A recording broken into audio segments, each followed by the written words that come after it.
الشوكولاته صراحه كيجيو روعه، كيعجبوا الدراري الصغار قبل الكبار. اذا على بركه الله. بالنسبه للمكونات كنحتاجوا بيضتان، كنحتاجوا فاني، ملعقه صغيره من خميره الحلويات او البيكين باودر، كنحتاجوا كذلك بقياس علبه اليوغورت، علبه مملوءه من السكر الثقيل او الخشن او سكر سنيده، كنحتاج كذلك علبه من اليوغورت الطبيعي، كنحتاج كذلك نصف علبه اليوغورت من الزيت، زيت المائده. اذا تقريبا عتاني كاس الا ربع كاس الشاي الصغير، كنحتاج كذلك قطعتان من الشوكولاته بالمكسرات، اذا انا استعملت داك النوع ماروخه، اولا الا ما متوفرش عندكم تقدروا تستعملوا فقط الشوكولاته العاديه 3 قطع، قطع كنقطعوها الى اطراف صغيره. كنحتاجوا كذلك العنصر الرئيسي اللي هو زبده الفول السوداني، اذا ملعقتان كبار. بالنسبه زبده الفول السوداني انا استعملت الجاهزه، راه كتباع في المحلات التجاريه، ممكن تصوبوها، ولكن انا استعملت هنا فقط الجاهزه.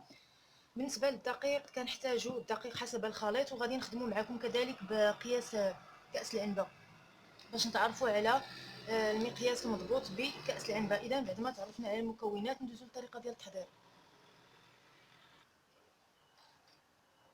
اذا بالنسبه للطريقه ديال التحضير، اول حاجه غنديروا غادي نفرغوا البيض، ثم السكر،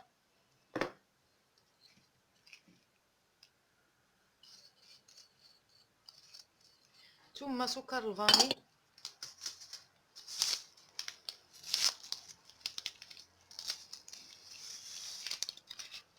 وغنخلط بالميكس عفوا بالفوي، تقدروا ديروا الميكسور.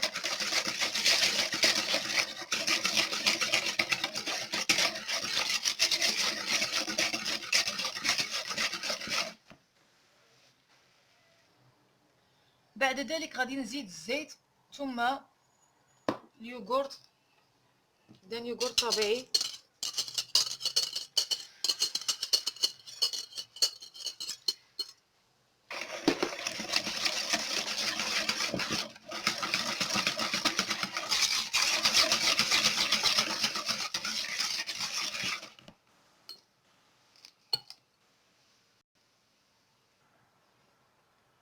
بعد ذلك غادي نزيد زبده الفول السوداني.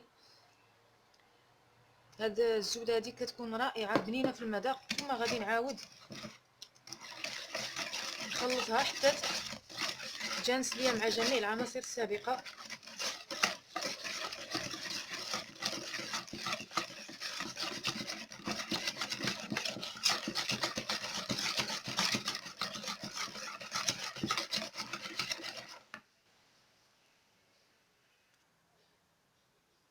بعد ذلك غادي نزيد الدقيق. اذا انايا الدقيق كنخدمو حسب الخليط، ولكن معكم غادي نخدمو بقياس العلبه.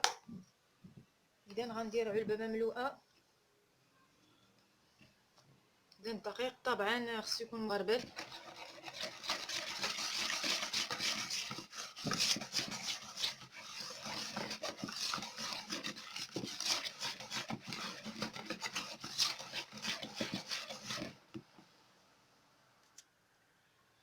اذا بالنسبه للدقيق بعبار العلبه ديال دالون خدا ليا تقريبا علبتان ونصف.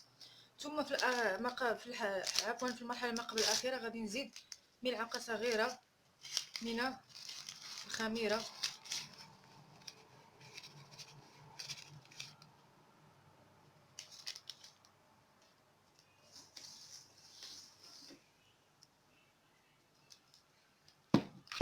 ثم غادي نعاود نخلط. وفي هذه الاثناء هذه كنفرغ الشوكولاته او قطع الشوكولاته.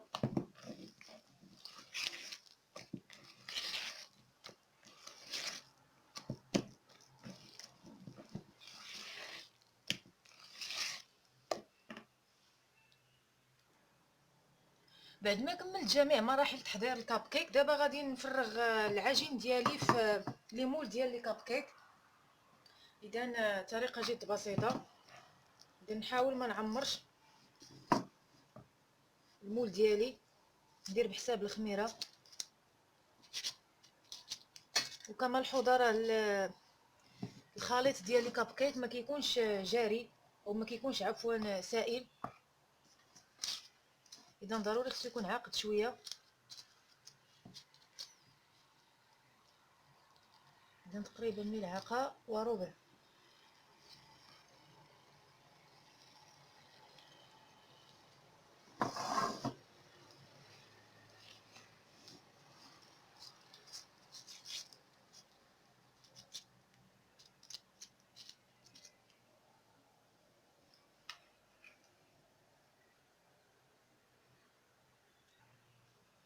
اذا بعد ما ملأت جميع لي كيسات ديالي بعجين المادلين، ما بقى لي دابا غنطيبهم على درجه حراره 160 تقريبا. اذا غنخلي الفران تاعي شاعل من الفوق ومن التحت، ومن بعد نتلاقاو في طبق التقديم النهائي.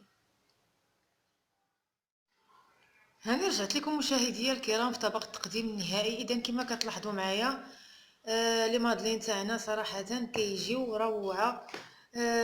بالنسبه للتزيين انا زينتهم من الفوق بزبده الفول السوداني كما كتلاحظوا، ثم درت عليها شويه ديال لي بيبيت اولا فيرميسيل ديال الشكلاط، وكيبقى تزيين حسب الاختيار. صراحه كيجيو روعه.